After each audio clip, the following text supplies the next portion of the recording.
Okay, guys, thank you for coming, spending time from your busy schedule. You are shooting Ola Bola, is it? We're not shooting, we're rehearsing. It's Rehearsing? yeah, we're going to be restaging Ola Bola. So that's part 2. It's not part 2, we're restaging. It's a stage play. Yeah, it's a stage play. yes. Based on the film, based on the movie Ola Bola, by Chui, the guy who did Journey.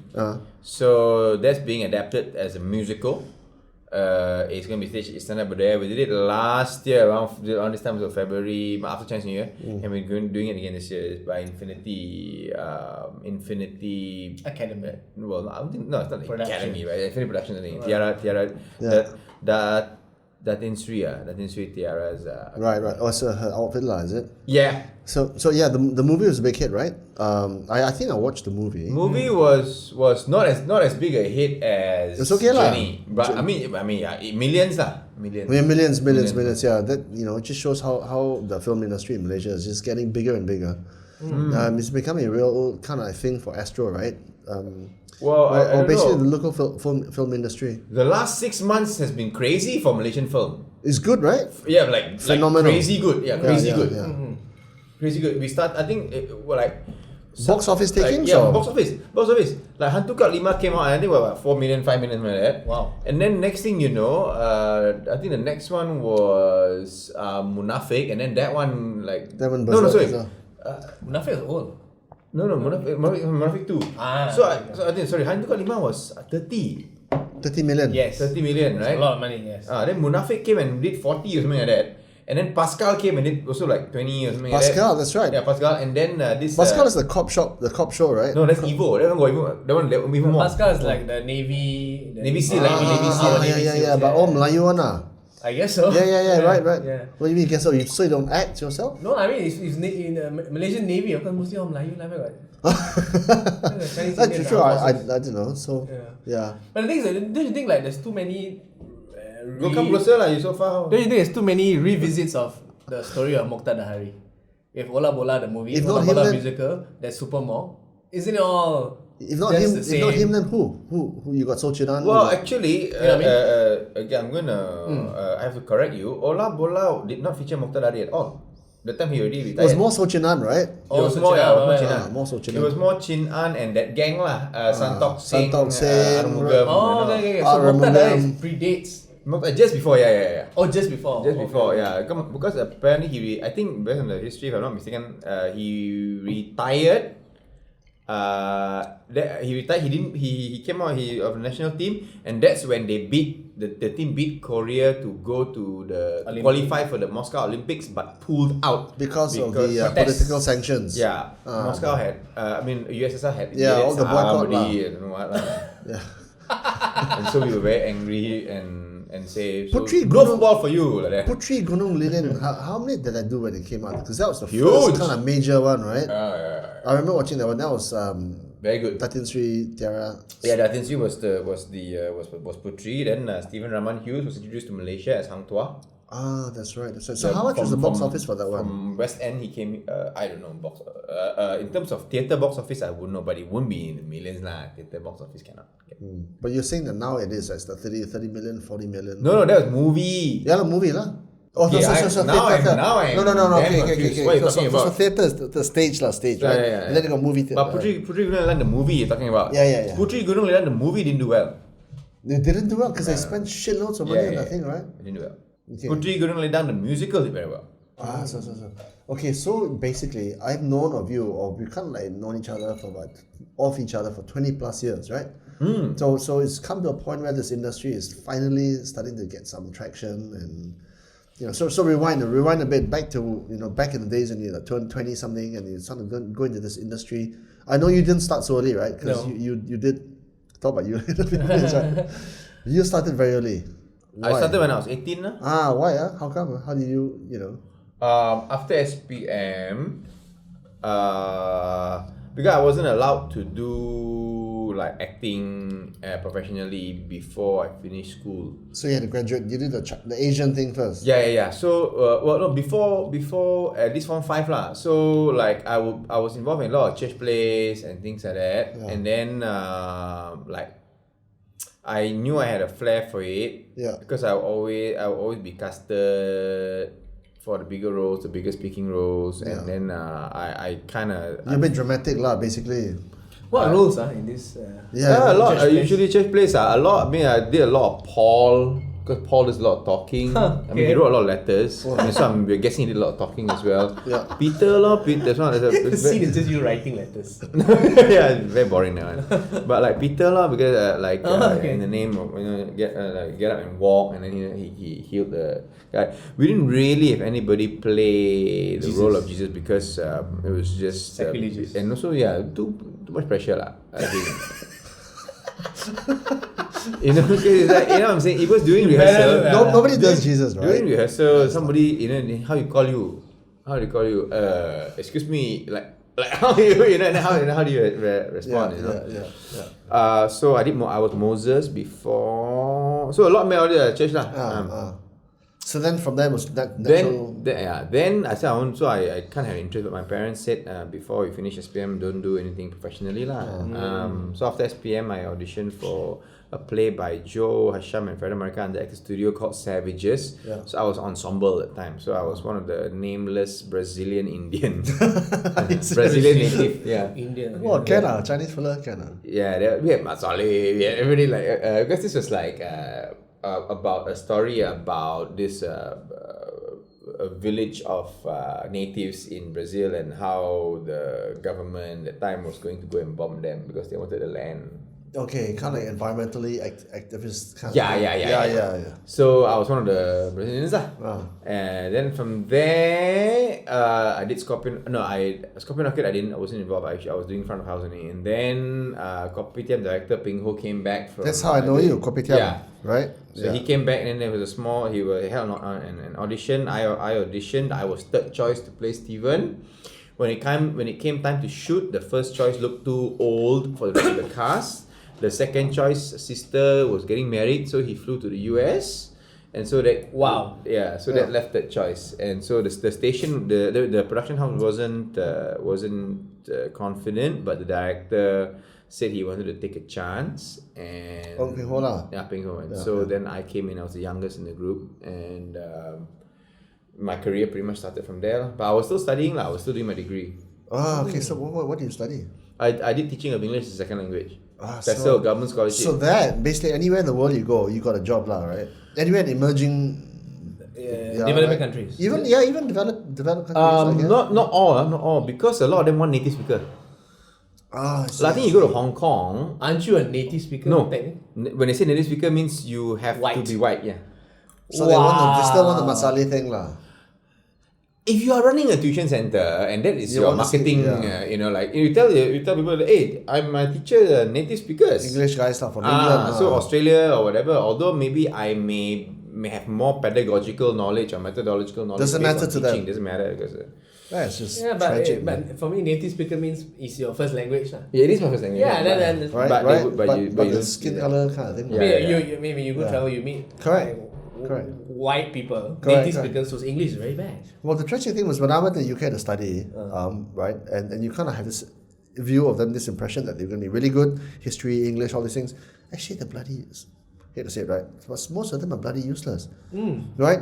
You went to US? I went to UK to study. I went when I was 13 years old. I went to boarding What do you mean school. by useless? Like what?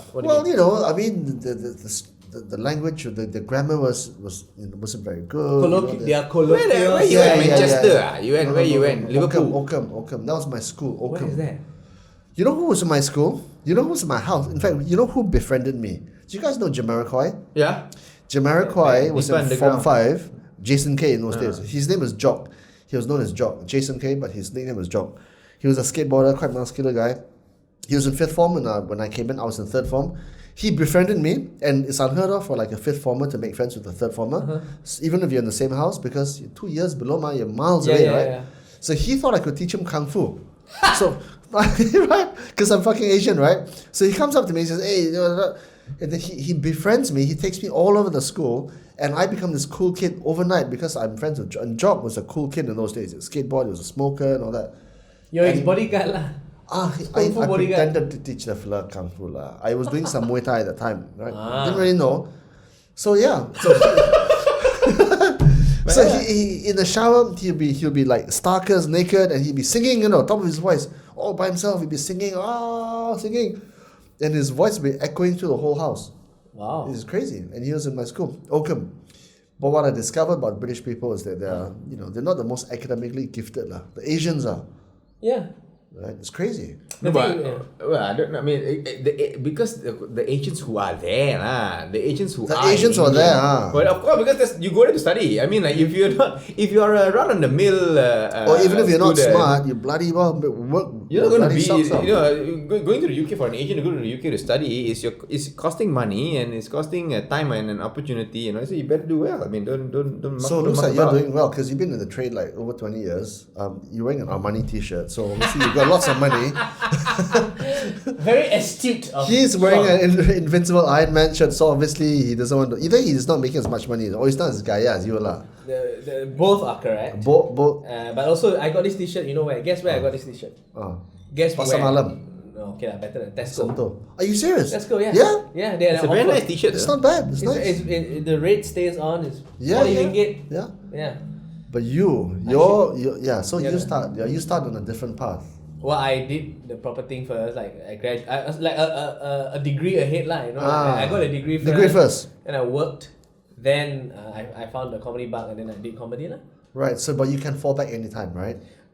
I guess so, but no, you can't. If you haven't practiced for so long, but you suddenly fall back. What the hell? But I have to go for maybe a refresher course, and then Yeah. apply the license again. I can work again. So but I hope not to.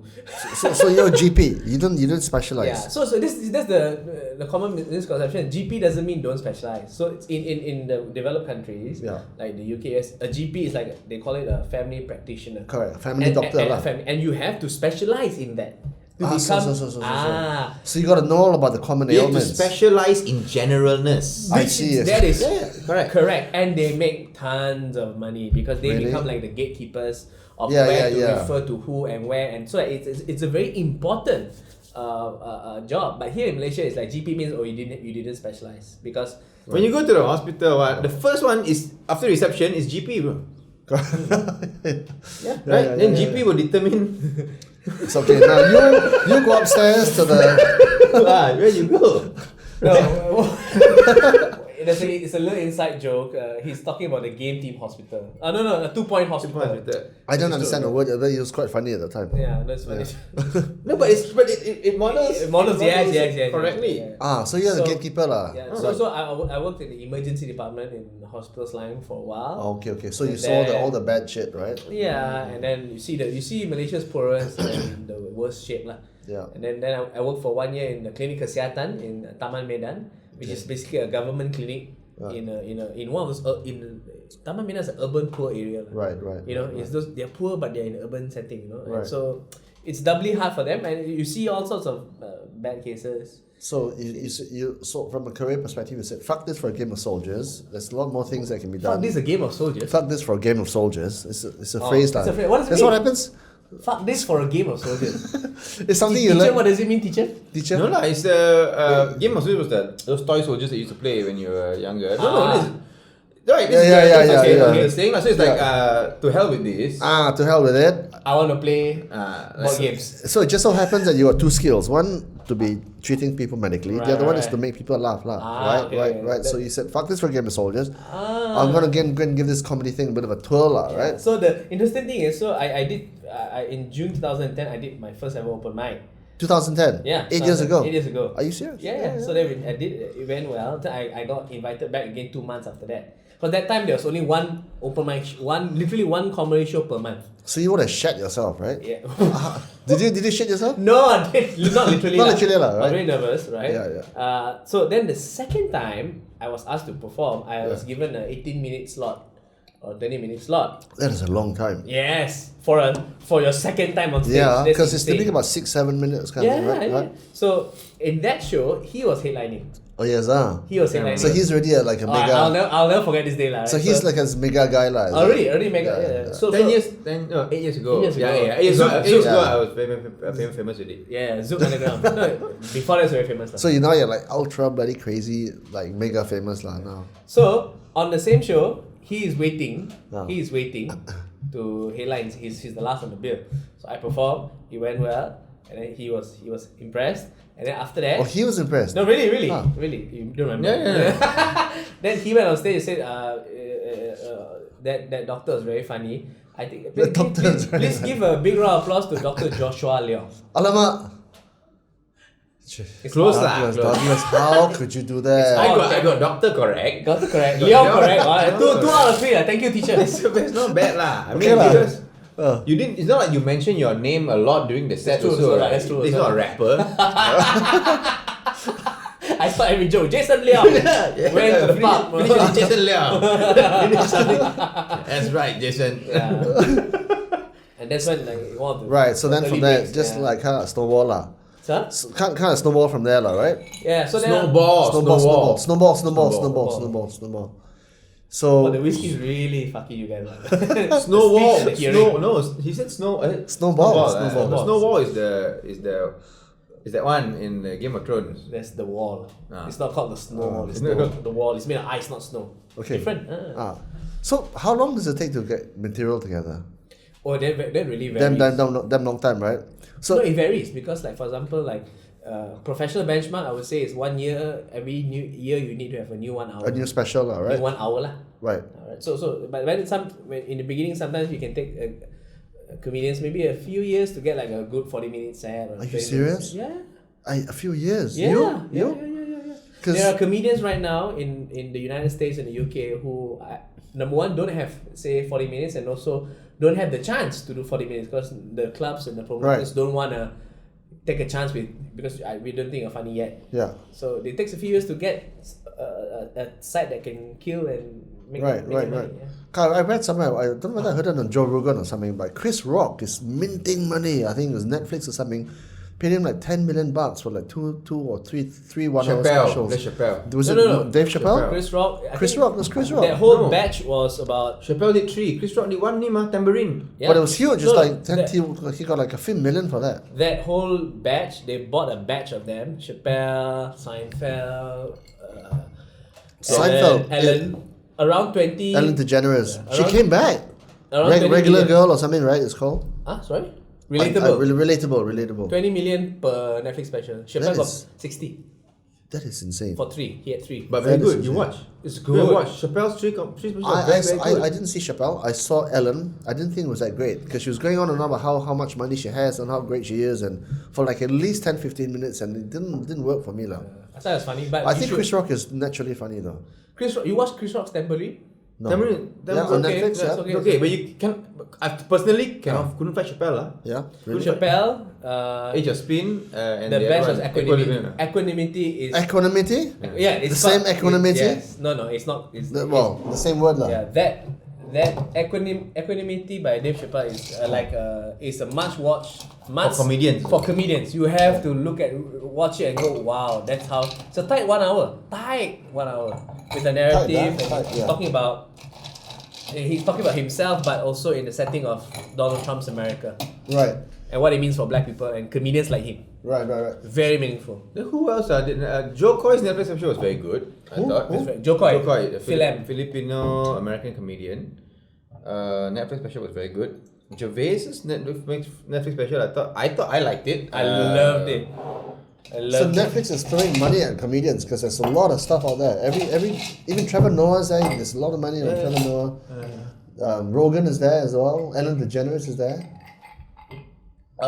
Yeah, and I think they recently released a special where like comedians of the world. So I so saw are that. comedians made or are they natural? Because to me, there's two kinds, right? Okay, interesting. There's those who are like naturally funny, like they just crack jokes, intuitively naturally funny. And when I first met you, I thought you were bloody funny.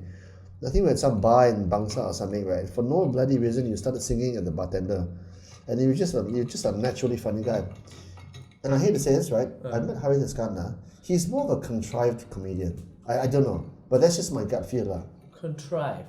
Kind of like, okay. I'd say Russell Peters is a naturally funny guy, but I'd say Eddie Izzard is not really. You know Eddie Izzard, right? Okay. Like a dry, okay, surrealistic okay, kind of comedy. Okay. So I don't know, right? Do you guys think that's the same way? No, well, no, And I know because it's a very small circle here. So No, I think no. I think we have different taste in comedians. For sure. Like I think Ricky Gervais is both naturally funny, I don't like Ricky Gervais. and genius. Really? He's such a genius. Yeah. Comedic genius. He talks about things that are taboo that no comedian would dare to touch. Yeah. And he goes there and it makes people laugh. Have you guys watched Jim Jefferies? Yeah. Yeah. What do you think of Jim Very Jefferies? good. He's coming 21st Jan, by the way. Are you serious? Yeah. To Malaysia? Yeah. There's Yeah. no way he can do it because he's so bloody incorrect on so many counts. KL okay. Convention Center. You going on Monday? I can't go. It's a Taipusam, I think Taipusam. Yeah. Okay, but see, there is a clip of him, Jim Jefferies, talking about gun control in America. Right. It's a famous And clip that 10-minute takedown of gun control in America is so well written and performed.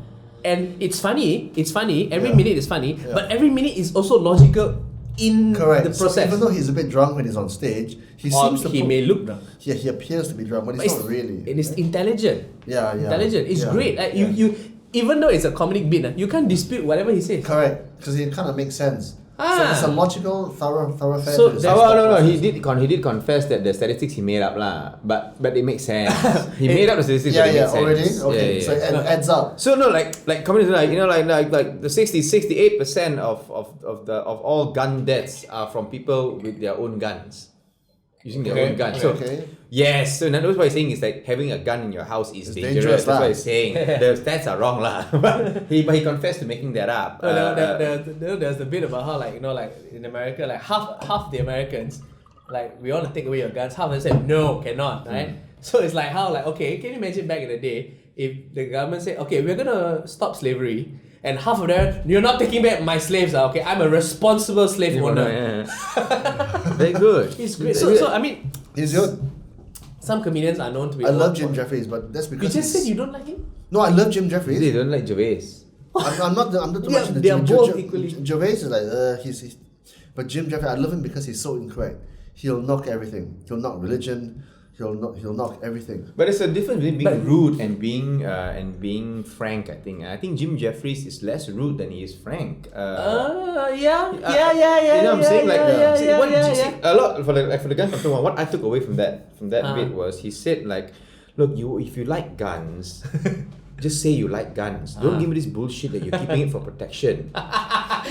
So that's saying it as it is. He's saying it's so frank lah. He said like America, you want to keep your guns, just keep your guns. But then you be open lah. You say because I like guns ah. Yeah. Don't give me all this bullshit. No, it's for protection because I never once saw a person standing behind a collection of Grill magazine, like that Grill, because I love my protection. But it's always standing next to a gun. Yeah. And if you're using it for defense, why are most of your guns assault? Correct. You see, so just say, like basically for me it's like this. Things in this country, in Malaysia as well. You talk about supremacy. You talk about whatever. Right. Just say you want to feel Superior. Superior, yeah. Just say it. Don't be but you should respect because it's written in the constitution, and you shouldn't question because just say you like us to kowtow. But who in just say it's out of fashion now. Yes, most of the world don't even like this anymore. It's out of fashion, but if you like it, okay lo, we will pretend to kowtow lah. It's okay. I mean, it doesn't cost us much. So where's the line? Because comedians, right? Okay. Where's the line? Right? How do you say it as it is, but not piss off the wrong people off? Because Malaysia is a very small place, right? If you're a big Pissing people off will always happen. There's unfortunately you can't. There's no line you can. It's a geographical context. So like in America and in the UK, in Australia, and they can get away with it. Where there's proper freedom of speech, where you won't get lynched if you say the wrong thing. So it's okay. So it's up to comedians. If they want to talk about, make fun of whatever subject. Okay, there will be people who get offended. Yeah. You gotta be it's up to the comedian to say, okay, you're offended, I don't care. That's what I like to talk about. Yeah. That's fine. Of course, Katie Griffin did something that was heavily criticized. Okay. Where she had the head of Donald, the picture she showed the head of Donald Trump. Decapitated lah. Like she decapitated the head of Donald Trump. Okay. Okay. So that's a bit extreme. And because people were saying, see, if there were no such thing as beheadings. If these things were not actually happening, but then fine, you just exaggerated. Like you're holding Donald Trump's balls but in the hand. For example, But these things are happening, and idiots are showing these things on air. So a bit close to home. And it's a bit serious, lah. There's a bit of a grizzly there thing there. Right? I mean, like so the line is different everywhere, and it's different for each individual, different for each country. You know, like for example in Malaysia, I like to think that I can joke about whatever I want, but I have never once, nor will I ever, crack a joke about royalty. Yeah, because that's kind of like Islam era. Yeah, correct. Religion, right? And royalty. I mean, I will advocate that any comedian should talk about any religion. Yeah. But I myself, I will we never. have the difference between the comedians and the non-comedians. That people get in trouble is comedians. Believe me, we have got 10 times, 20 times, 30 times more controversial jokes than a normal person will ever have. We just don't say it. We just don't say it, right? Yeah. There was remember when MACC 70 happened? There was that's a huge no-no. What year was it? No, not 14. No, that's the year Anwar went back to jail. So that would be 14? GE 13, 2014, correct? 2014. Yeah. So 2014 happened. So the plane disappeared. Okay, plane disappeared, and then you get some celebrities who, you know, like I won't say who, but they go to this guy is a chef. Yeah. He goes to the beach, takes a photo of himself doing this.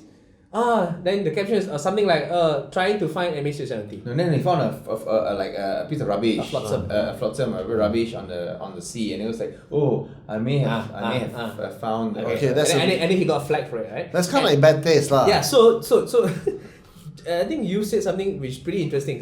Next time something happens, you want to make a joke, look at the comedians first. Look at the comedians. Are they making any jokes now? If they're not, then don't.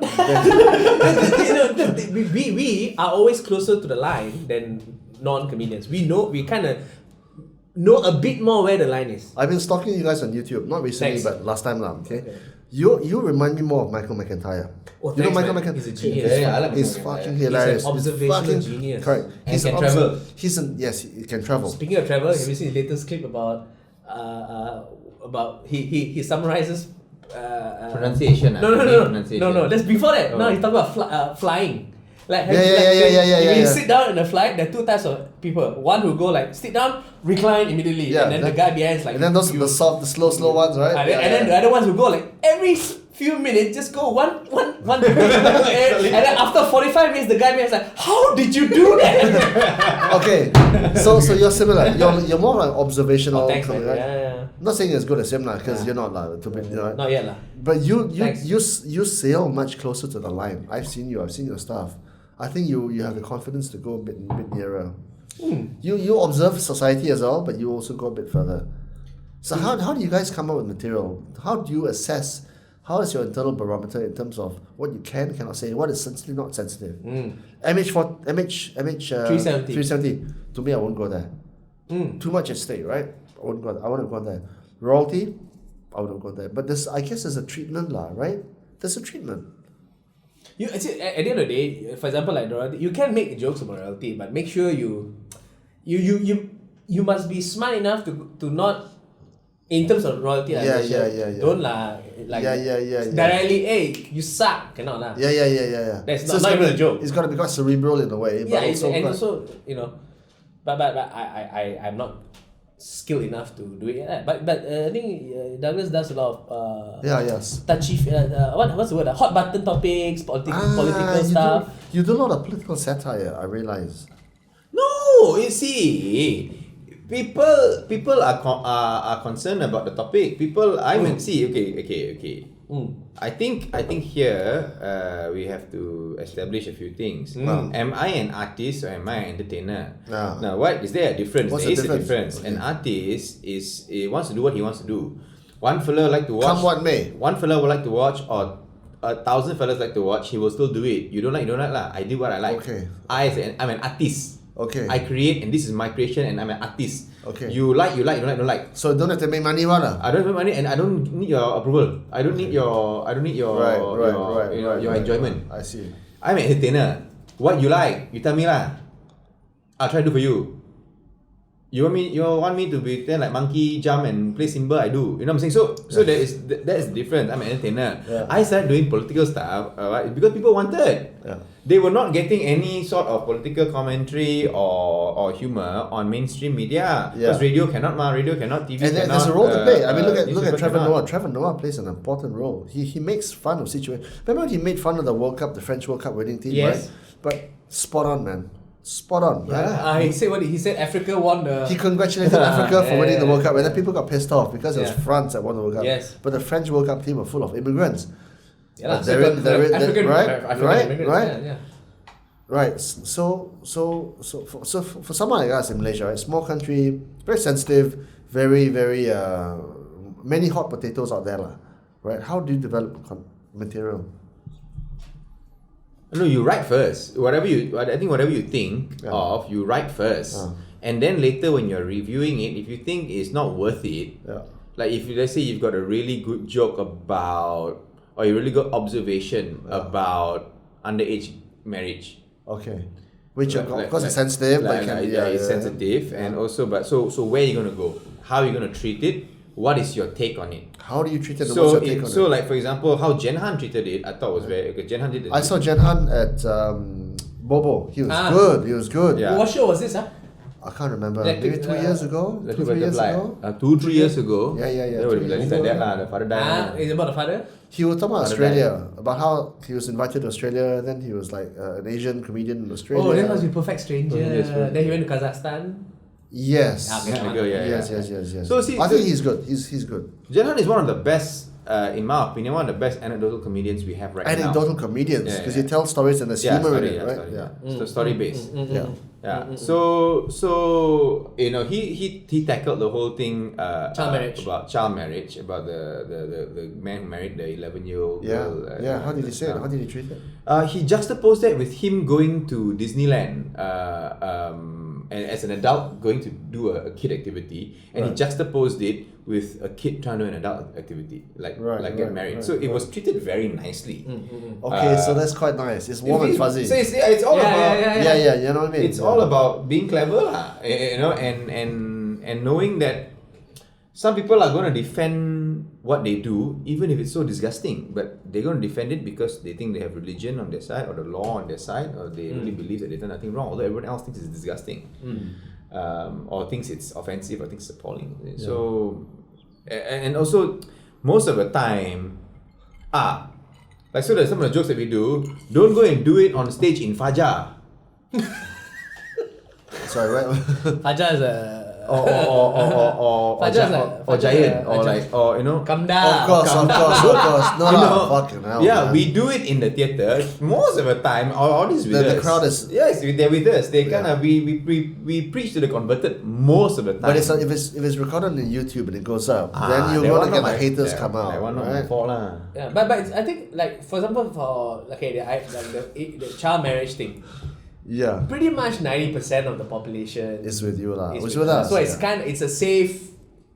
It's a safe victim. It's a safe topic to talk about because it's it's demonstrably ridiculous. Yeah, but what the defense, or rather what the danger we run is not about what we are saying, whether we say is correct or whether we say is not right. It's because we are not of that faith. We have no right to say it.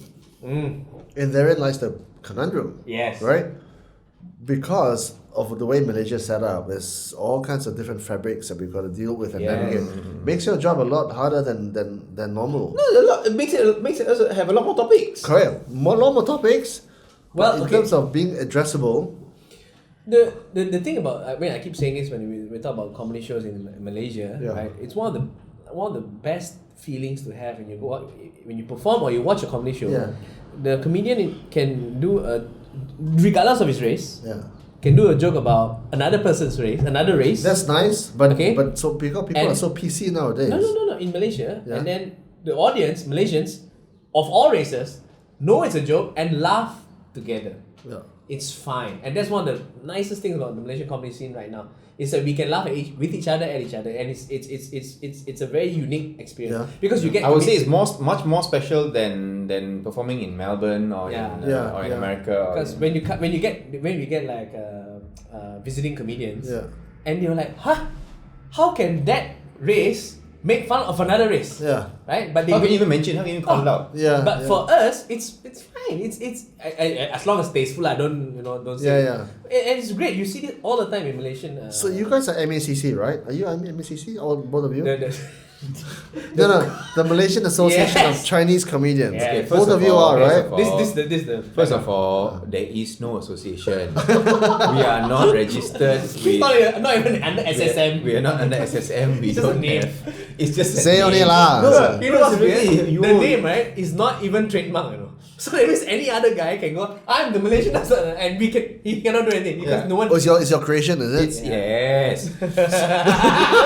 We've had people actually. Two things. One is like, hey, I'm a Chinese person who's trying to do comedy. Can I join your association? We're like, we have no association. It's just a show name. Not an association. Sorry, there are 3, not 2. The second group is. Can you guys stop being so racist? Like you don't see that there is a Malaysian Association of Indian Comedians or Malaysian Association of Malay Comedians. Why must you do a Chinese comedian? Number 2. Number 3. This is real, This is real, I know where it's going.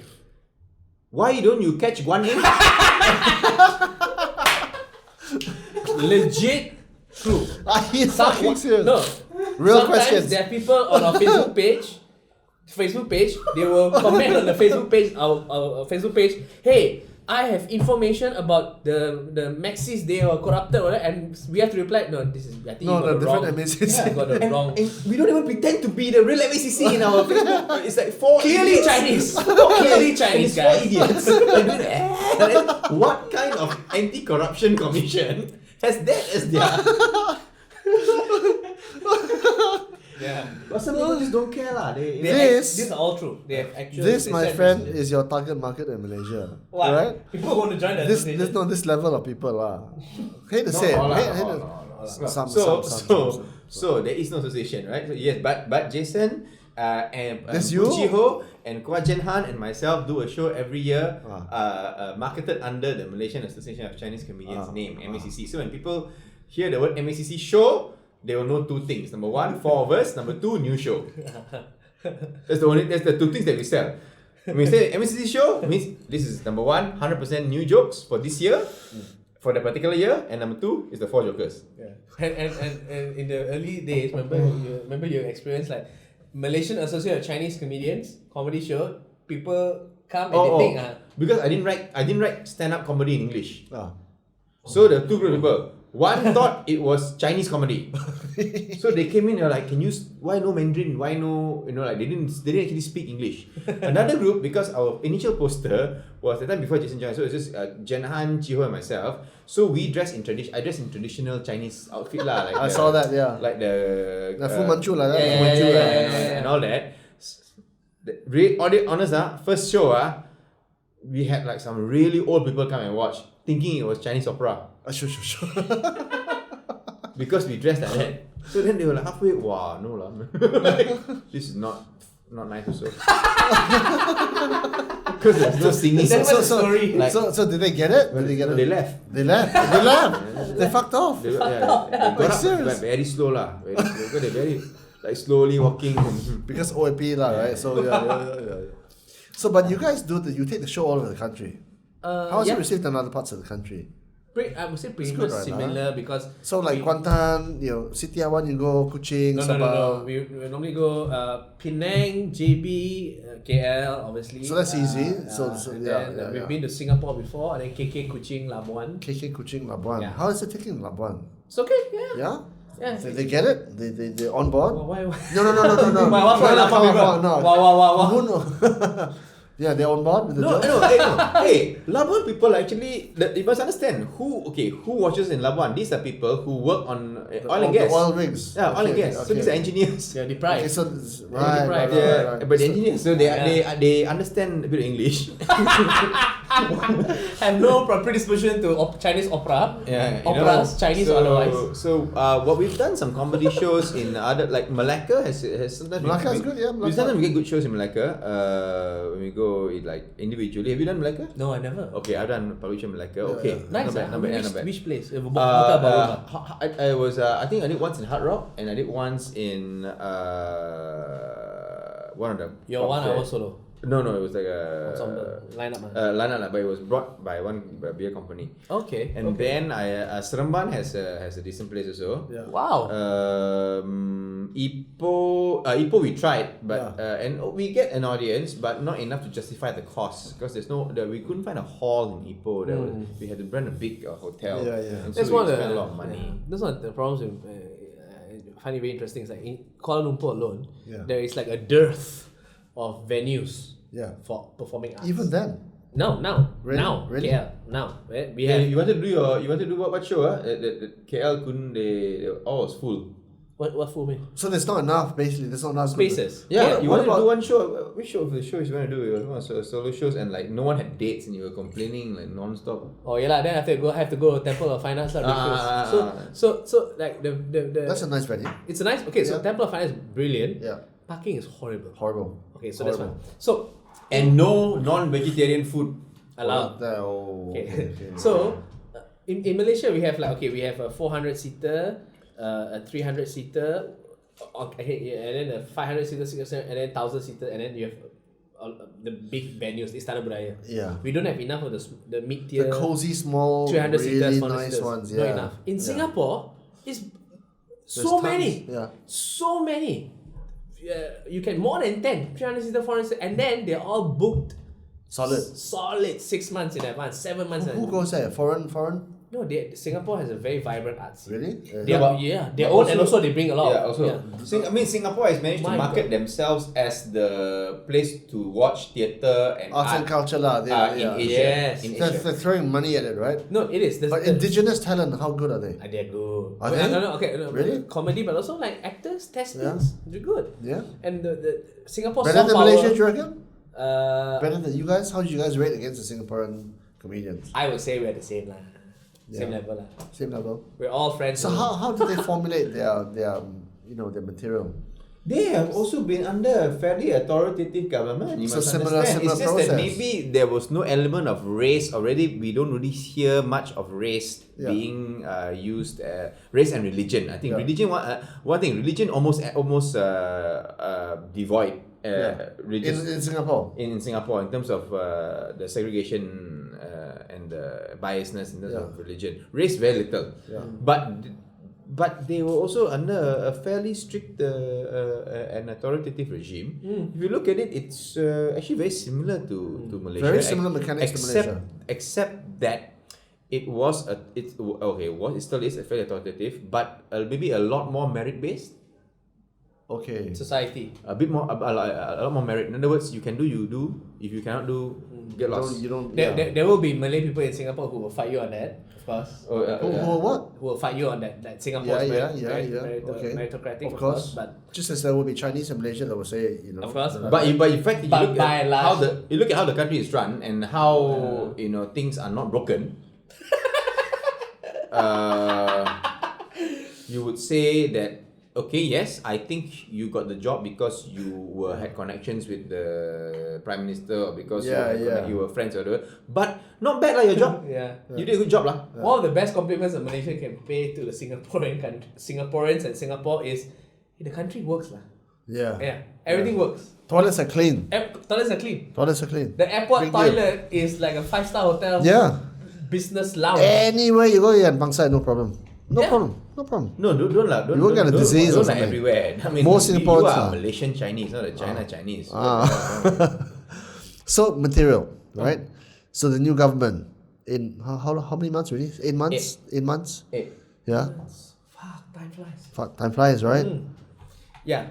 So there's lots of material there, right? Yeah. You know what's weird? That, and someone pointed out to me on Twitter, which is quite a fair observation, right? So it says that I was making fun of Najib on one of the tweets. I can't remember what. Why is Najib still so vocal? Isn't he under about 100 charges or something? Maybe that's why he's vocal. So maybe. I made fun of Najib, or maybe the former UMNO people lah, right? And someone commented, good comedians derive their material by making fun of the people in power. Yeah. Najib and Amno are not in power. Please go and make fun of, DAP, Guan Eng and Mahathir and all these guys. Mahathir, whatever, Yeah. right? Which is fair. Which is fair, fair because which is fair. they are out of power. Why am I Every still- single day, Trevor Noah makes fun of Donald Trump. Every Because single he's in night, power. Because he's in power. Right. But I still find that because comedy relies on ridiculous things, ma. That's right. Right? Ridiculous things they say Yeah. and ridiculous things they do. Najib and Amno are still saying ridiculous things. Still. And I don't know how to make jokes about Is there how like Guan Eng is doing a really good job, of keeping finances. But there's a lot- What's the, you know what I mean? I don't feel I don't want to make fun of him because Also, You know? people who are in power, I think we should make fun of people in power, but they have to kind of be in power for quite a while, and they've got to be messing up for quite a while. Yeah. So that was easy. So the handbags that was very and the easy. hairstyles and- That was very so like easy for a us. long history of doing crap, doing bullshit. So Mahathir So has it's been in long charge suffering. for like about 100 years. There's lots of material there, right? Yes. Before, no? Yeah, this is before, after Mahathir, right? When he was first in charge, no? Yeah. But right now he and Harapan are seen as saviors. So saviors, and people put their faith and their hopes in And them. therefore it doesn't make good comedy.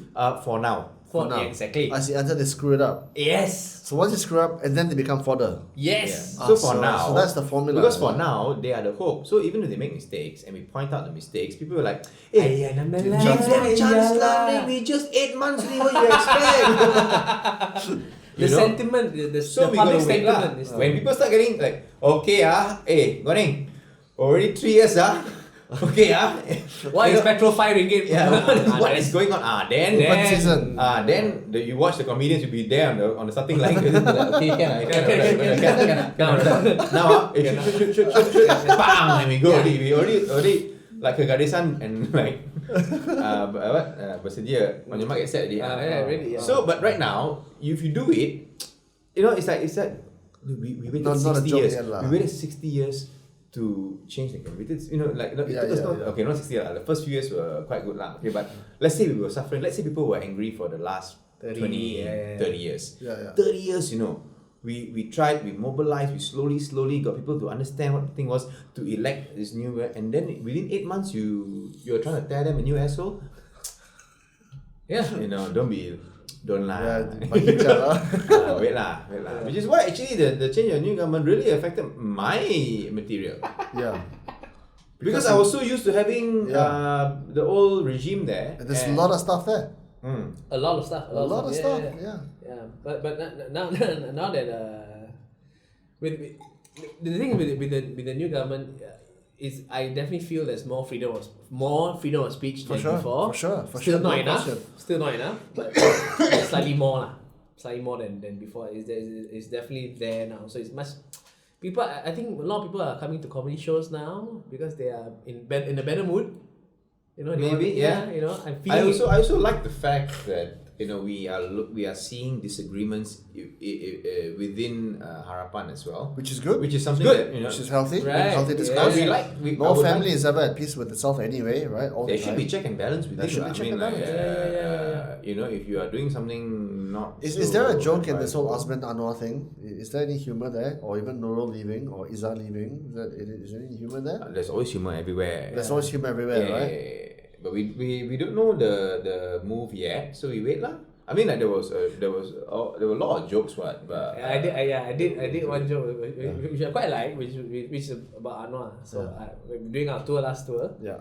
I go on stage. I'm the first in the lineup. Oh, so you're the first batsman. Yeah, first batsman. Yes. First batsman. So you gotta score big. Yeah. You gotta I score got- big, otherwise so, you. yeah. otherwise it'd be a game of soldiers. Yeah. So the order is you then? Me, Chiho, Jenhan, and the big man. Oh, so he ends strong now. He's Usain Bolt lah, right? He can, But you said also go first. Also. I don't know. No, You said went both you went last. from cricket to He's a running. sports. He's a sports guy lah. Sports guy. So I did a joke. So I said I go on stage and the first thing I say is, guys, we've got great news. You won't believe this. We are quite excited. But Dato Sri Anwar Ibrahim is going to join us here today for the show. And the crowd, woo! But a small problem. He wants to sit in the middle. So one of you must give up your seat for him. So there'll be a pregnant pause. And then the penalty slowly will again, yeah. Slowly again, yeah. I thought that's nice because it's one of those few jokes at the current government. And you can have a bit of a laugh. No, but also it was nice because like then people started like netizens and everything. I think the last one was when the king stepped down and they were like, oh no, another empty chair. Is Anwar going to run? Yeah. Is there a joke there? I mean, No, someone made a joke on Twitter. On Twitter. It was in Malay some more. Yeah, Malay, Twitter lah, but you're not public ma. You're not getting. Twitter's public. What are you talking about? Yeah, but you're not getting soliciting money for tickets and putting people. Yeah, but that was a good joke that now stand-up comedian cannot do it lah. But yeah, it's like something like ada kerusi kosong. Yeah, ada kerusi kosong. Mana tahu Anwar. Some of the stuff on Twitter is pretty darn good. Some of these guys are pretty funny. Yeah, that's funny lah. That's good lah. That's good one. You ever like find jokes online and actually thought like, oh, I wish I could use that? Can plagiarize or not? Yeah. Can you? Online jokes by who? Like, I don't know, like you just saw a comment like, oh shit, that's really good, maybe I can use it for my Yeah, joke. Or maybe you hear from your friend, like, hey, maybe I can use it for my joke. Like, what's the rule of like, you cannot use No, it if a friend is saying something funny, like, oh my god, that's so funny, I'll ask the friend, can I use that in my set? Fine. But If the friend is telling you a joke someone else said, don't use it. Don't use it. Or don't use it. Don't use it. If a friend is telling you a joke he heard from a comedy show, Okay, so it's not first party that anymore. means he's not the person. But see, you it's a can't problem. you can't say That's my the friend problem. told me this joke, right? That's the problem. Some of our friends or some people, some comics who have friends will go and listen to some joke by another comedian, forget it's that person's joke, think it's their own joke, And then adopt it. and then start talking about it, and then because we've had cases where we found out A is using B's joke. We go and confront A. Why are you using B's joke? I didn't know it was B's joke. Who gave you the joke? Cardinal rule. My friend told me this joke. Where did your friend get the joke from? Then we can check. And then the friend said, "Oh, I guess I must have watched it on B's show and accidentally." Yeah. And the thing is, it's not a good habit to do lah. Once the moment you start performing jokes that are not yours, it's a slippery slope. It is. Slippery. Quite funny to watch when they fall. So who do you guys rate as like other than yourselves, but who are your role models? Okay, this would be a good touching point for discussion. Yeah. One of my favorite is Louis C.K. Really? Louis C.K. Really? Yeah. I've never I don't know. Maybe it's very subjective. I've never bought the Louis C.K. ever. I think he's our. Have you listened to him? Yeah. He's our Really? For you as well? Okay, so separate from that, the whole issue of him harassing women. Yeah. Okay, so that aside. Yes, he is I think this generation's Carlin. Are you serious? Yeah, he's that good. He's that good. He's that good. But now, unfortunately, his art is tainted. His craft and art is tainted by his deeds. So it's hard to divorce the man. The comedy from what he has done. Well, you see, the thing is, I don't like Seinfeld either. Seinfeld is It's also okay. never anything for me. Seinfeld for his time was very good. Yeah. Very good. I thought Richard Pryor was good, but Richard Pryor there was a dark side to Richard Pryor's humor. Right? You know what I mean, right? Right? And then like Eddie Murphy was just bloody hilarious. Yeah. But also at the time, Eddie Murphy was very, very incorrect. Oh, at the time, okay. Precisely. But now, can you imagine if Mike Tyson's a faggot or whatever? Yeah. Or was it Mr. T? Mr. T. Then now it really has. Now it's like, what's wrong?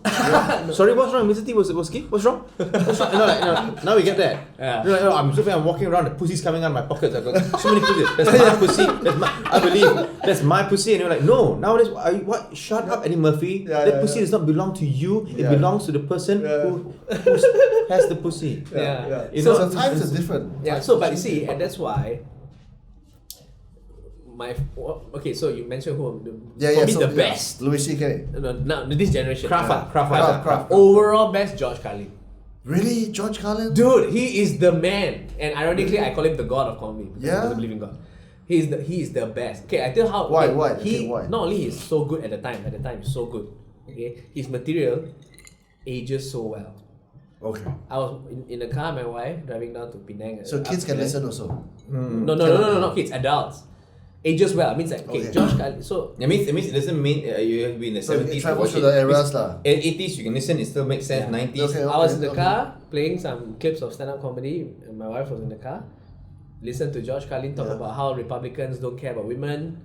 You see, So that kind of stuff, if you're Malaysian, who the hell knows what's the difference between a Republican and a Democrat? We know lah. Some people know lah. Yeah. So okay, I'll drive it. Listen to the whole clip. Right. She finished the clip. She looked at me. Who is this guy? He's very refreshing. Really? No This kidding. is Josh Carlin in That is the 1990. That is the highest compliment. He's so good. He was beyond. He was ahead of his time. Yeah. And he's still is So timeless. are you a student of comedy? Student? Yeah. I think we all are. Yeah. You as well. All is who? All is who? We're all. I mean. No. Be surprised. Be No, not all, surprised. right? Not all comedians are. Okay. We all meaning maybe both of us lah. Okay. We are lah. Student. Who's your role model? Do you have a role model? I don't have a role model. Yeah. I mean, I have people. Who do you like to listen I look to? up to in terms of their craft. Yeah. I think a role model is again. Okay, role model is a bit of a strong word. But who? Anything like what's your role model? If you had spare time, like, who would you listen to? Even if I didn't have spare time, I would listen to Chappelle. I would listen Chappelle? to, Yeah. I gotta go and pay more attention to these guys, man. Yeah, man. Yeah? You should, man. Chappelle. Michael McIntyre. I love Michael He's McIntyre good. because I think he's very relatable. You know, Rock. Yeah. Rock, in my opinion, is one of the best macro comedians. Who's Rock? I don't Chris know. Rock. Chris Rock. Yeah, one of the best macro comedians. Louis C.K. as mentioned by Jason. Ricky Gervais. There is Trying to think who you like. what's the first name? Tell the joke. The Rod Gilbert. I never heard of Rod him. Gilbert, who's Welsh and the guy with the luggage one. Yeah. He comes out. Amazing. He's from Wales, right? And his gag is he comes out. You know when you have luggage and when you bring luggage, the holder where you pull out the bag. The handle. Yeah. So he comes on stage with just that handle, and he goes like, "I flew in today and this is what I got." That means his luggage, something happened to his luggage, and his entire rant is about like how he lost. Like he went to. So he's an angry comedian. He's a bit like the fat guy from England. Fat guy from England. K whatever. Yeah. Jonathan K or something. No. Was it Jonathan? No, not Jonathan. Manchester. Yeah. Hard to understand, none of love. Yeah, exactly. Something K lah. Yeah. Michael K. He's a very angry guy. Always angry. But hard to understand. If you don't understand the accent, it's a bit hard.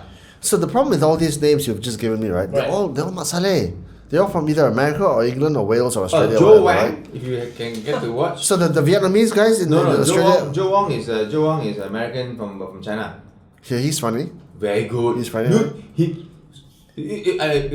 okay, it's actually if you look at it like wow, it's quite an easy joke to make lah. But he did it at the time. So he's Trump was talking about the wall, building a wall. Joe Wang he comes from Beijing. Yeah. He shows up to America With a heavy Chinese accent. the longest fucking wall ever made. Yeah, in he was humankind. like, I can tell you from experience, a wall doesn't work.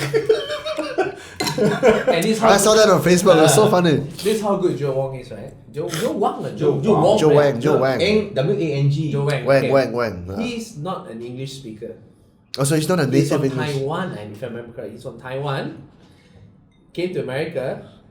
Learned English In America. to do stand-up comedy. You're kidding. That is that's gold. Let's go. But he was engineering, isn't it? Or something like that. PhD students. He's nerdy. Yeah, one very nerdy one. He looks like a nerd also, but so good. He's very, very funny. So if you're looking at like Asian comedians, you want to talk about Asian comedians. I mean, I will still say Kumar is one. Kumar's hilarious. Kumar's hilarious. Incredible, like really good comedian. I love who's Kumar. Sharp. Who He's knows sharp as who nails. knows what they want. And the power that they possess, they know it, and they are very confident. Yeah. You know. He's this one of the favorite guys to watch live is Paul Ogata.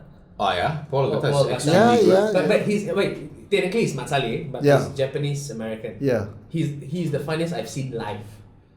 There's so also funny. there's also very good Filipino comedians who I think are very funny. GB Labrador, GB Alex Labrador. Kaleha. So what is it about say a Russell Peters or a Jerry Seinfeld who makes it into mega stardom, global fame, right? Okay.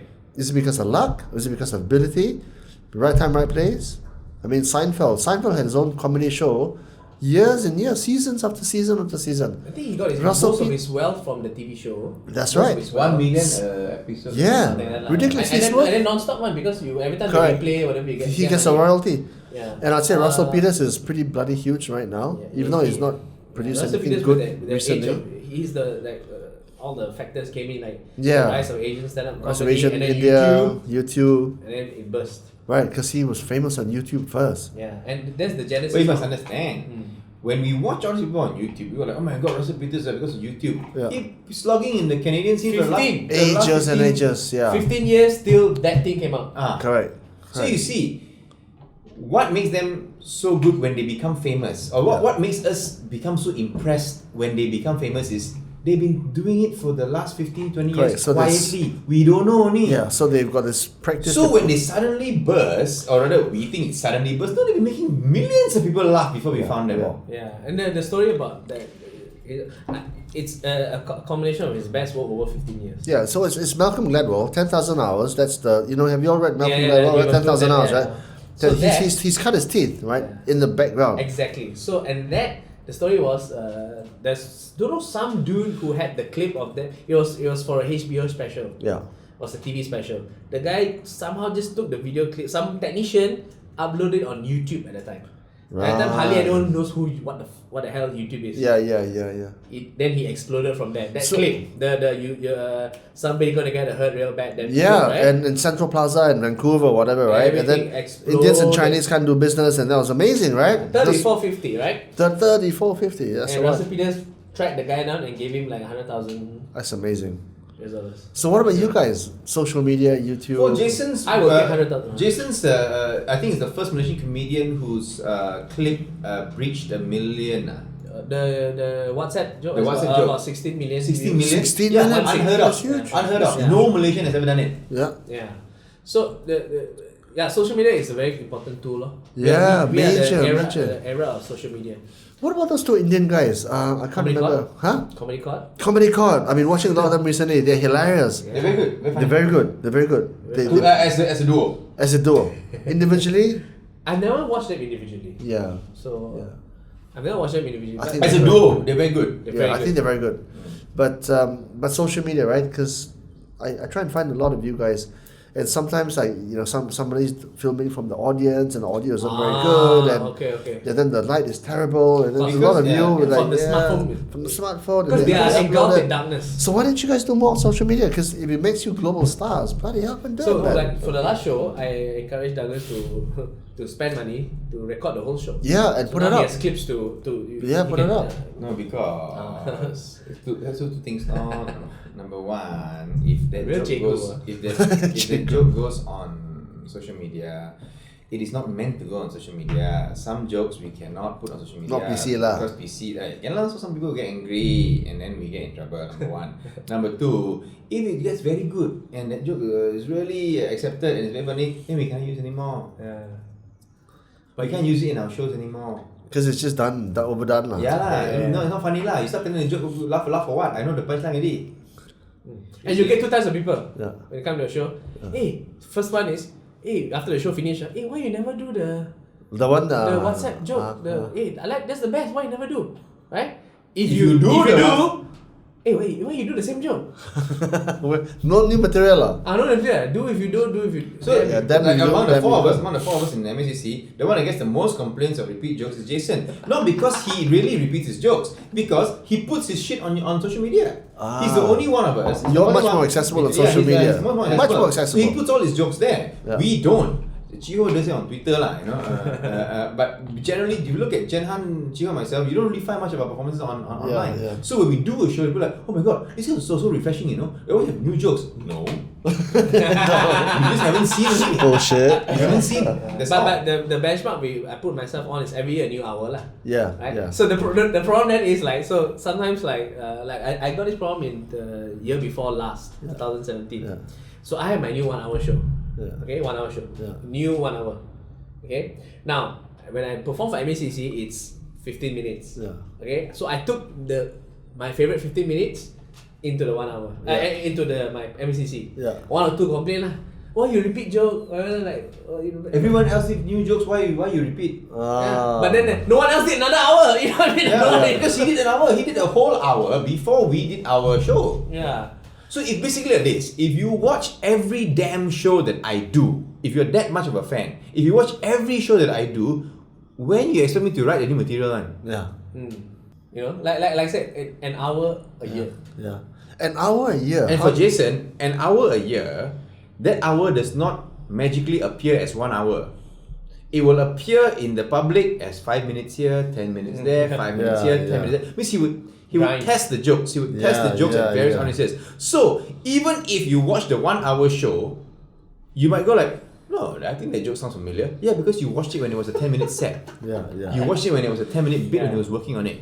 And extrapolating for them, if you travel and watch other comedians, they are comedians who, okay, I'm gonna put a trial show, 1 hour, new material 1 hour, and try, throw stuff on the wall, we see which one sticks.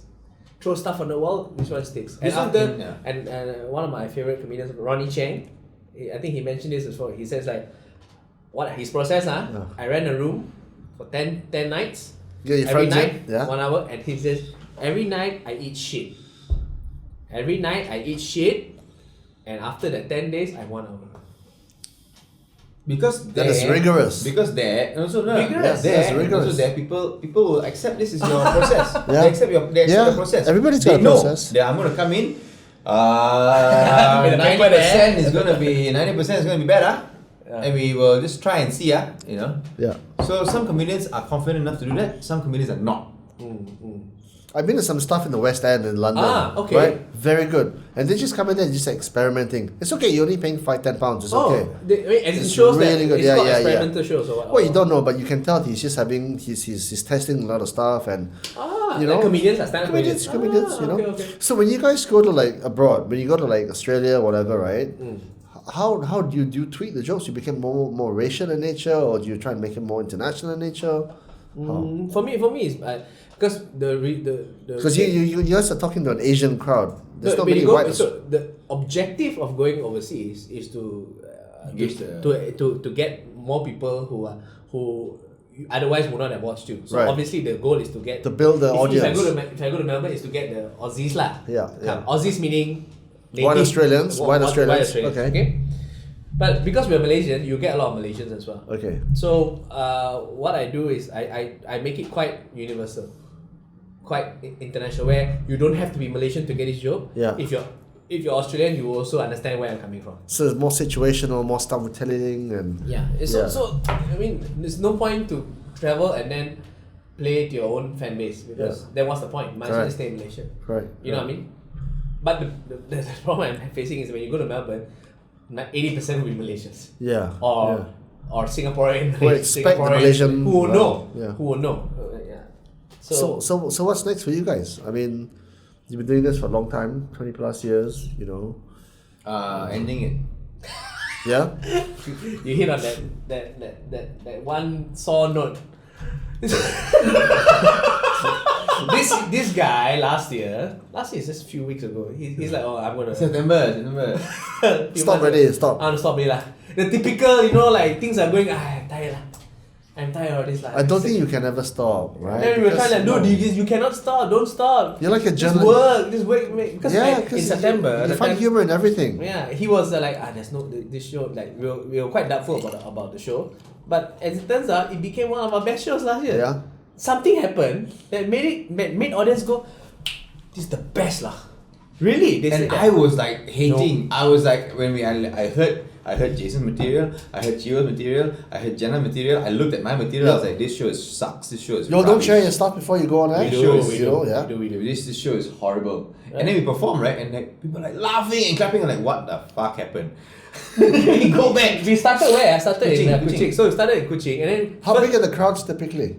Kuching KK is about 200 to 300 people. That's alright. How much range ticket? 60, 50, can't remember. Okay, so the 80. Oh, Labuan was like 100 seats in a small, very cute bar restaurant. How many nights a time do you normally do? One each. Just the one night. Okay. Practice. Then the big then ones. Come back KL.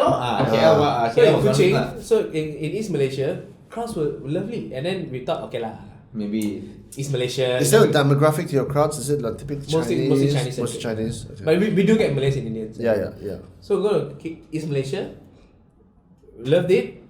And then we're like, no lah, maybe East Malaysia, they're a bit deprived, they don't have saturated in scale, they're just being generous. Yeah. Come to Penang, whatever. Okay, maybe. Penang, how many did you do? 300 seats for two And only shows. one night? Two nights. Two shows. Two shows. Two shows. Then happy. Then maybe Penang, Northern something like that. Come to KL, and it was in the KL week. Then we realized actually the shows. yeah, we got a decent show. Yeah. Because I was I don't know, I was tired or something, and I wanted to give up. So he wants to give up. So what's next for me is Give up. giving up. You can never give up, man. I don't think you should give up, man. You're Douglas, man. I don't see how that factors into anything. In the name, no. Douglas. Yeah, that's not my fault. You know, I You're mean, only young, man. find another comedian lah. Go read some books or what. Is it true that all comedians have a depression? A depressive. Yeah. What? Yeah. No, not true. No, not true. Well, but the very good ones a lot have lah. Robin Williams was one of the most obvious Prolific. examples. Borderline right? genius. Borderline genius. Borderline genius usually have have depression because they don't think they're good enough. Yeah, but they're bloody good. But they don't realize it. Yeah lah, but no, they are the hardest critic. Harshest critic. Yeah. I'm not like that because I'm not borderline genius, and I know You're this. just a naturally funny guy. I'm naturally funny, and I enjoy comedy, and so, but I want to give up because tired.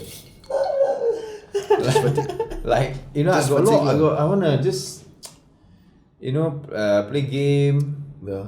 Just chill, relax. Has it been good to you guys? Like money wise, has it been lucrative? Yeah, it's been okay. Yeah. It's been okay. Medicine better or comedy better? Well, see, the thing is, Why you quit comedy? Why you quit medicine to do comedy? Medicine was better. Yeah. So But it's not about the money though, right? no. So like, if you, because I know all my friends who are, my age, the same cohort, doing medicine. Like, if you, government doctors at my age right now. Okay, no question. They're crappy lah. Right? Crappy, like they. But it's when they come out, right? Okay, so when they come out, you can make 6 figures a month. Yeah. In medicine, Yeah. but you also work. You're working 6-figure hours lah. Yeah, right? you're working 12 hours, whatever. So, I'm not sure if that's worth it. That's not a good trade-off. Also, I mean, a lot of it. Look at it. I mean, I feel in this way where a lot of these jobs, these high-paying jobs and everything, is the burden you feel when you fail.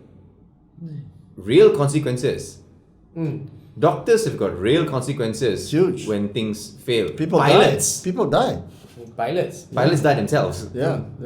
So these are the CEOs. The whole business collapse. Yeah. People get fired. Yeah. If we fail, go watch another show lah. People don't. I don't right? really. It's like it doesn't. I don't think it harms you that much that you would watch a bad comedy show and go back and change your lifestyle and start doing drugs. Yeah. I don't think lah. Wow, what kind of show is this? No, that was how bad it was. You're like, oh man, I have to start taking. I gotta start taking MDMA to get some happiness because that Joker was a real asshole. You know? Yeah. But doing this business has really opened my eyes to like you meet all sorts of YouTubers, comic artists, people who don't have the traditional degree, then engineer, accountant, whatever, and make money. These are people who are minting and they're just entertainers. Content creators. Minting. Look at this guy, PewDiePie. Minting it, man. PewDiePie? Yeah, he plays games. Swedish. He's minting it. And what he does is basically he's created content. People watch him play video games. Yeah, it's crazy. It's crazy. So it's a whole new era. You know what I want to see? I want to see people like you guys, right?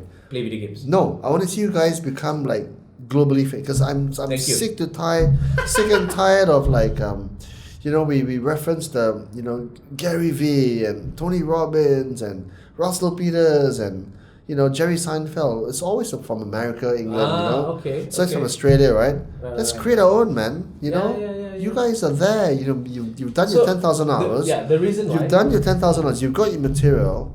Go ahead and make it happen, man. Explode. The reason is because I want them to talk about you guys in the same vein as the Jerry Seinfelds. Douglas Lim, Jason Leong, man. Jerry Seinfeld, wow. Yeah. Seriously. I want to open for you. No, the thing is, Harith Iskandar, I mean, he won the funniest guy in the world, right? A couple of years ago or something. Yeah. It's now is the time, because you got social media. Yeah, but but you see, the money is being the money and the fame, the levers of power are controlled by the Westerners who have been in this game for a long time. It isn't necessarily so. It doesn't have to be that way forever. Yeah lah, so it takes time lah. But the rise of the Asian stand-up comedy scene is now. It's We now. are living in the rise of the Asian scene. the Hassan Minaj. Oh, Hassan Minaj is amazing. Hassan Minaj is amazing. I saw the one about the Saudi his the Khashoggi, the murder, Patriot right? Act. Patriot Act. That's Act, right. He made something so serious and so fucked up. He made it funny. He held the stage for 20 minutes live. He's His Netflix amazing. special, Homecoming King. Yeah. Have you watched it? No. You must I saw the watch. Patriot Act. He's the Homecoming King. Homecoming King was the Netflix special that got him the Patriot Act. Right. That Homecoming King, very good special. Yeah. Very good special. And you know that Patriot Act show, that this kind of shows, right? Those talking desk information, like comedians taking serious issues, making fun of it. It's a Daily Show lah. It's It's a Daily Show. It's Jon Stewart. It's Jon Stewart, but so post 9th of May, there are a lot of there's some efforts in Malaysia to replicate that kind of model. yeah. Like let's. Yeah, so do- Harith tried to do with Astro, right? That's before. Yeah. So there was kind of like the platform was there, and Yeah. I'm not sure. Obviously, It was kind of like a Jimmy Fallon Tonight Show, kind of Yeah. like. So right now there are also efforts to do this kind of talking desk kind of shows in Malaysia because they're like, 9th of May, now more open, we can criticize. That's right. Problem is, a lot of these production companies, they don't know that you can't get the entertainer and talk and write the material. They don't understand that you need an army of researchers. writers Yeah. and researchers. Yeah. Literally, a group of people. Literally a team. You should your listeners, viewers should also check this out. You check out Stephen Colbert's podcast interview with this group called Work. Work is like, so this interviewer asked Stephen Colbert, "What's your day like? What's your day to day Bloody like?" full on, man. Starts at 8 o'clock. Wakes up, starts reading the news, the digest of what happened yesterday, what maybe we talk about. Go on to production meetings, what the jokes, because by 8 o'clock. The joke writers night before have sent in drafts to the head writer. Head writer picks out what he wants, sends to Colbert. What do you think? Go on. 12 o'clock goes to the studio, starts doing like meeting with the graphics team, the writers again. What can we talk about today that's trending? Write the show. 4 to 5 o'clock rehearsal. They go rehearse. Rehearsals. 4 to Incredible. 5, or maybe 4 to 5. 5 to 6 go back to the room. I don't know what room. Tweak. Trash it up. And he says that day, that 1 hour is the most impolite part of the day. Because they will like trash it up. This doesn't work, whatever. Yeah. I assume. Yeah. Trash it up. Then after that, tape. Incredible. Okay. I'm not even talking about the pre-show work, the amount of effort they put in to make the audience hype up. That's right. They have stand-up comedians to Are you serious? No, they have a Are you stand-up serious? Fluffer. You are kidding? I watched. Okay, I talk about day first lah. So tape the show, 1 hour show, tape, post-mortem. What worked today? What didn't work? Oh my god, post-mortem. You're exhausted by that. Then they have like, he gets like a brief like, what we may talk about like tomorrow. Yeah. Ends is day 10, 11 p.m. And then the next day it starts all over again. That's Every why- day, you know. Every day. 4 hours, Every day. 4 days, 5 days. That's the level. I watched Fallon. Fallon is incredible. Same thing. They have Same thing, same process, right? But I think Fallon less than Colbert, because Fallon is a lot of interview based. Fallon is more of like games and so it's less issue based as opposed to Colbert or even John Oliver. But John Oliver- Once a week. It's deep dive lah. Yeah, Deep dive, Right, yeah. but once a week. Also Correct. good. And Huge. John Oliver's The detail. research team is even bigger. Detail. Like, A friend that- of mine went to see John Oliver in America. She got in, right? Nadia, journalist from The Edge. She got in. And she said, he doesn't, for 20 minutes, he's just talking. He doesn't fuck up for 20 minutes. Because he has rehearsed. Yeah. They have found out what. Yeah. Incredible. So, 2014, Incredible. I got in to watch Stephen Colbert. Yeah. The Colbert Report. Yeah. Which is great because the show about to finish today. That's right. And then I watched Jon Stewart That's right. John Also, Stewart, I love John Stewart. before man. he retired. That's right. So Before Trevor Noah. in addition to all that 24-hour thing. Yeah. When you go in, you line up. So because they overbook to make sure the studio audience is full. Yeah. You line up to get a number That's right. to see. So That's you do right. that. So it's becoming it's a thing. So I got in. Yeah. So go in, you scan your bag because for guns. Yeah, yeah. They said there's a guy. Okay, we're gonna outside before you enter the studio. Okay, this is a show. Stephen Colbert. He's gonna be awesome. He's gonna come out, ask any questions you want, be fun, whatever. This show we need you because we don't add audio. What you give is what we have. Right? So you rah the crowd. Go inside the studio. Sit down. The station manager, the floor manager is like, okay, when I do this, you guys must go crazy. Then repeat again. You know, whatever. What we have is what you want. Gets a stand-up comedian to come and do crowd work. Like, where are you from? What is it? Just to get them in the mood. No, let them laugh. Priming. Incredible. And this guy I researched. This guy, his name Eddie Mercurio. He's an Emmy award winning comedian. Incredible. To fluff for Stephen Colbert comes. They've made it to a science. Science. They laugh at it. Alright, ladies and gentlemen, Stephen Colbert or Jon Stewart is gonna come out. Same guy, by the way. Yeah. Come out. Okay, well, Stephen Colbert runs on stage, high fives all his station, all his Yeah, crew, right? yeah. Comes to the front. Alright, thank you for coming, whatever. You have any questions? Right? So he's fielding questions from the audience. Any question? You can anything you want. Yeah. You know, how do you feel about retiring from the show? Are you gonna miss the show? Are you gonna miss your character? Yeah. He answers them. So the idea is to humanize him in the eyes of the audience. He's a real guy. Right? Tell question. Okay. Nice guys. We're gonna roll now. And as he sits down in the chair, my God. says, before the camera rolls, he leans back, looks at the crowd. Have a good show, guys. And then they roll. Shit, dude. 30 minutes. 30 minutes. No non-stop. fuck up. Yeah. No fuck up. Yeah. Done. You know what I've noticed, right? A lot of these talk show hosts, Ellen, right? Jon Stewart, Craig, whatever. Craig his name is. Ferguson. Craig Ferguson, right? Jimmy Fallon. All of these guys come from comedy backgrounds. Even Michael McIntyre's got his own night show. Jonathan Ross coming back. Jonathan Ross. I love Jonathan Ross, right? Do you know what I mean? Yeah. Wassy. Yeah. That's pronounced his R's properly. You know what I mean? Yeah. That's a very nice talk show based format, but it's more like the mock the week kind of. So when does Malaysia get there?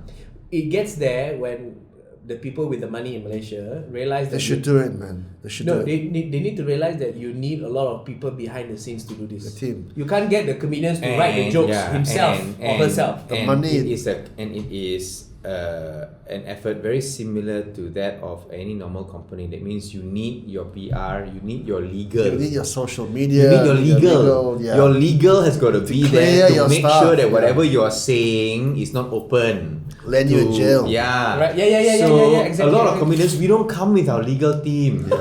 You come to me and say, Douglas, can you do a show and you make fun of XYZ? I don't have a legal team. How do I know this Who's is gonna cover my ass? Yes. So if you want to do this type of shows, you got to commit.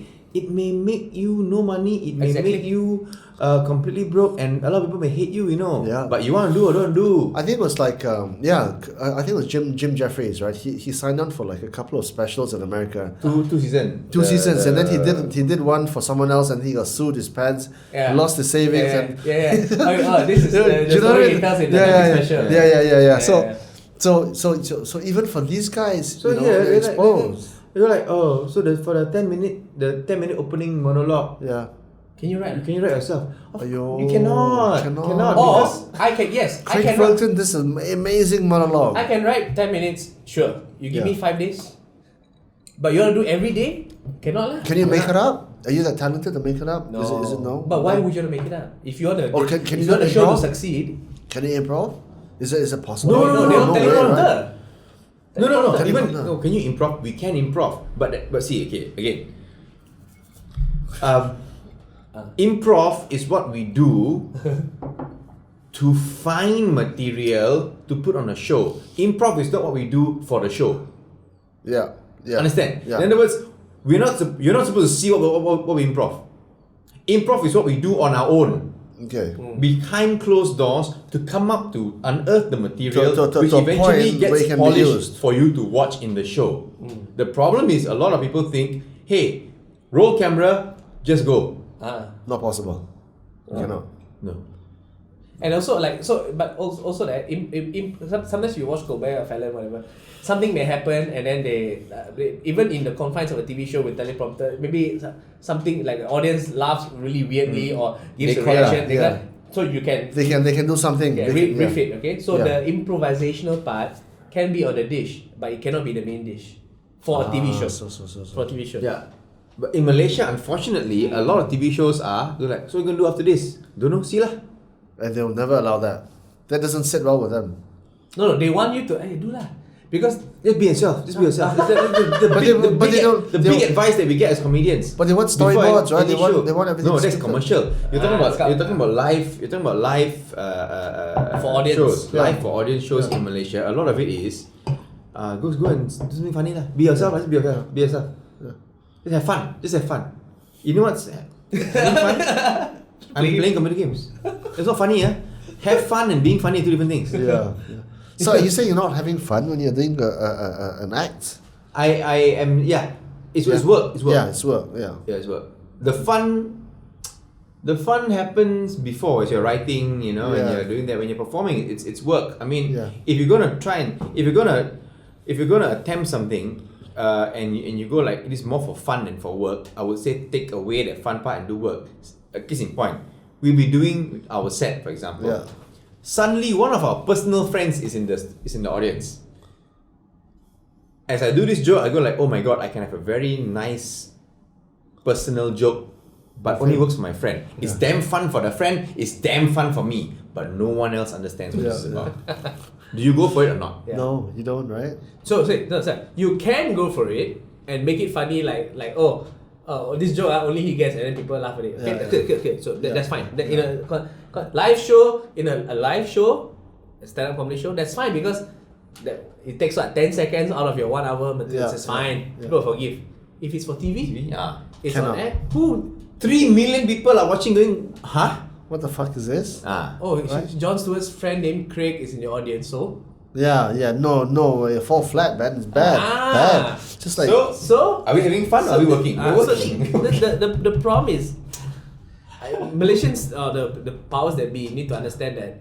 Because they all want that, hey, let's come. Is it true that in America, since there's 300 million people, there's lots of money there, there's a rich economy, so the ingredients are there. And a show in one language will sell to all 300 million people. Yeah. Here, you got 30 million people, most of which are non-English native speaking. The best Malaysia will not reach to the Chinese and the best Indians. The best Chinese show will not be watched by the Malays. So the problem is here, like I said, Malaysians are good at trying to emulate or reenact the style and the flair, but not the substance. It doesn't work. Not the substance. Not the substance. Yeah. They don't know that you need people to fucking write the jokes. For the guy. Yeah. It's not just. And making sure you get the right information. Yeah. The right facts. Don't fall into a hole. This is trend. There are researchers who are like, okay guys, today the topic that is trending today is Donald Trump and the wall, whatever, like in or whatever it might be. Okay. Yeah. Then they will prepare a show about a 3 minutes bit about the wall and come rehearsal. Okay. Then right before the taping, Donald Trump will say something even more outrageous. Okay, throw. Fuck this. No point. No one cares about the wall anymore. Man, it's full on. So they will throw that shit faster.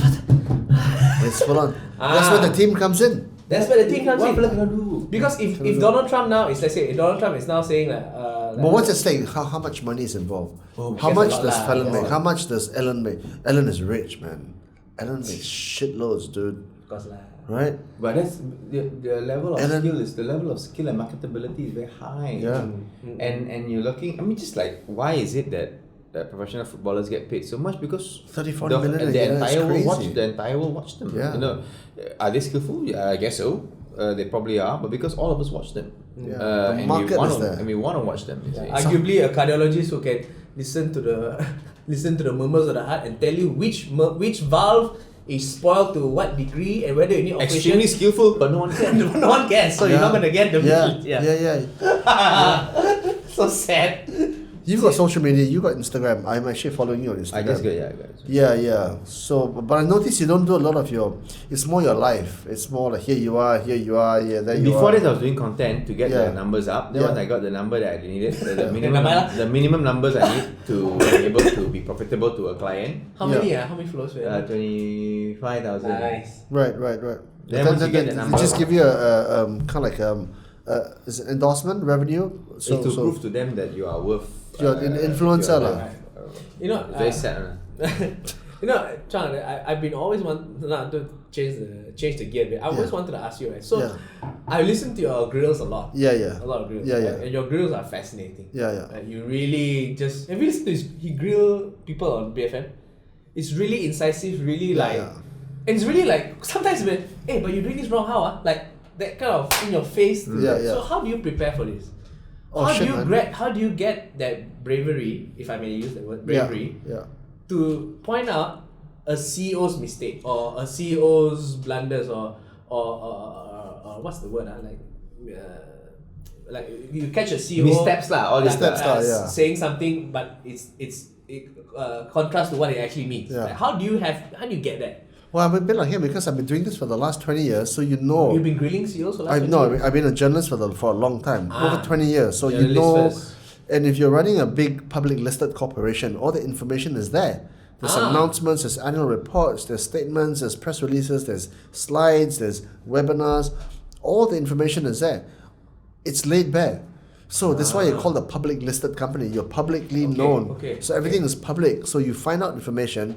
And they said when you fucked up there, what you do there, or sort of thing. So it's all this. It's actually quite easy. You just gotta know. So that's what. So the prep is there. The prep is there. The prep. But when I first listened to your grills, because it's like Malaysian culture, like we're not used to. Hey, you do wrong. Like, hard talk. How do you get that? How do you get that? Okay, I'm going to ask this guy the hard questions, and he's not going to run away. Because Malaysians, I tell you, Asians generally, we've got this idea that the bosses, the older people, can ask. Yeah, they're like beyond reproach. Yes. We think that because they're older or higher ranked, or richer or have a bigger car, they cannot be questioned. Yes. It's wrong. Okay. If you run a public listed corporation, you are accountable. You are accountable to your shareholders. If you're a politician, you're a civil servant, and you're accountable to your voters. People don't realize that. See, the difference here, I feel is just in the English and the Malay word. See, in the English word, the word is government. That means you govern. You govern. In the Malay word is kerajaan. Yeah. And so the word raja is used. So I think that's the difference. There's a divide, and they don't question. But when you do question them, and these are all facts, obviously, these are all things that they have done, and you question them. When the CEOs answer, do they bring in the whole thing that are you really asking me this because you're my answer, or you're asking me this because you want to defame me? Because do you have a agenda when you're asking me all these questions? What is your agenda for asking? I may have fucked up, but what is your agenda in asking me this question? Do you get that? They're duty bound to answer you. Wow, really? Yes, they know this. All the CEOs who run public listed corporations. So even if your agenda is to make them look like a fool, so you can then steal their wife from them and run off to the Bahamas, they have to answer you. Because kind of. Because these CEOs, they know that their shareholders are listening. They're listening. So I think that's where he gets the. Is that right? Yeah. Like you cannot. But I think it's much better this way. Oh yeah. Today's much more open. 20 years ago, there's no way. When you first started, there's no way, man. You couldn't question the government. You couldn't question Tenaga or Telecom or Maybank or PNB. There's no way you could have questioned anybody. They just did what they bloody wanted. Today, no way, man. Today, different. So, do you get after the grill? Obviously, you ended. Thank you so much. Do you after the grill when the recording is stopped? Do you know what, right? Do they go Do you know what, right? The best. Do you know? Hey, fucker, what you? Yeah, right. No, do you know what, right?